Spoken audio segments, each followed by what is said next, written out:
Hi everybody! In this video I want to provide you with a little bit of an overview since we're starting Unit 2. I want you to understand what the function of Unit 2 is.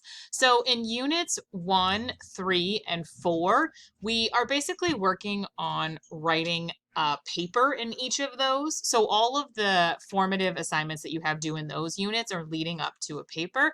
Unit 2 is a little bit different. So I want to talk about it and kind of give you an overview of what all we'll be doing and what the focus is. So in every unit, we have a reading that we focus on. In the first unit, we focused on the article that we're using for our personal essay. In the second and third unit, we're going to be using the same reading because we are going to read the actual instructor provided article. And then our second task is going to be to find an article on the same topic, but with a different perspective on the library databases. And that's the primary focus of Unit 2. So you can see that Unit 2 and 3, if you click on that, it will take you to the article that has that we'll be using for both units. So I am going to just show you Unit 2 itself. You can see that it's called Research and Integrating Sources. And I'm just going to look over, there's some things in the learning materials that I will pull out and put in the announcements for you to look over. I'm just going to go over the assignments and submissions. So you can see that some of the things we're doing, we're going to be talking a little bit about plagiarism. We're going to do a quiz format that's a reading comprehension check just to make sure that you're following along with the instructor provided source. There will be some practice with paraphrasing. And the big assignment for Unit 2 that summative. I always mix up those words. The summative assignment, the big major assignment that's worth the most points in Unit 2 is going to be a worksheet about database exploration. So what you're going to do with this worksheet, and you can see the tasks explained here, you are going to find an article to complement the instructor provided article for units 2 and 3. Because ultimately what we're working towards is we will be writing just going to pull it up. We will be writing a summary response essay in Unit 3. And so we're going to have two sources for the Unit 3 summative assignment, which is the summary response. We're going to have the text that we're looking at, which is the instructor provided article for Units 2 and 3. And we're also going to have a supplemental text that's going to allow us to talk a little bit more in depth about the topic that we are exploring in this article.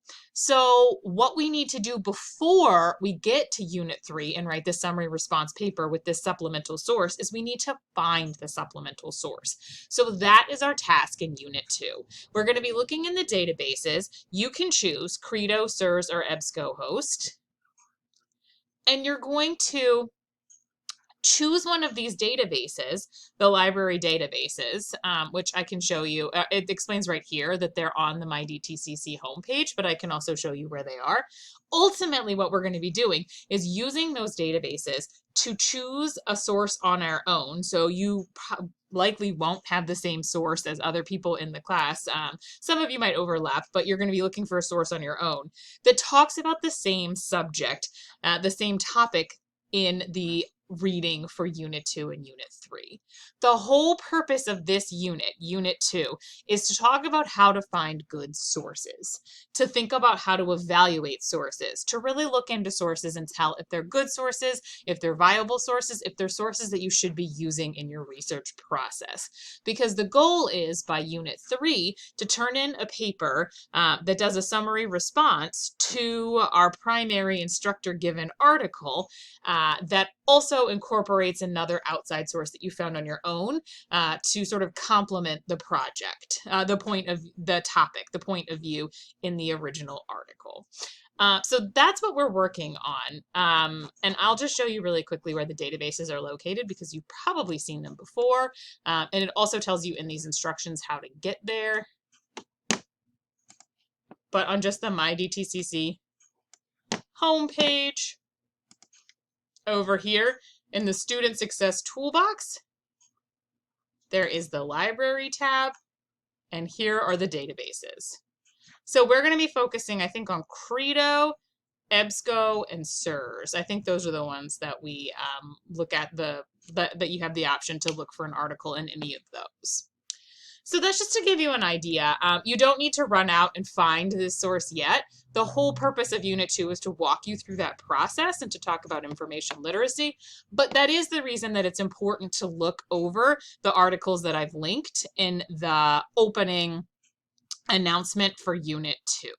So make sure you're looking at the articles that I mentioned that you should read about in terms of learning about information literacy and database exploration. So you have a good foundation as we work towards finding an outside article on the topic, the same topic that's in our assigned reading 2.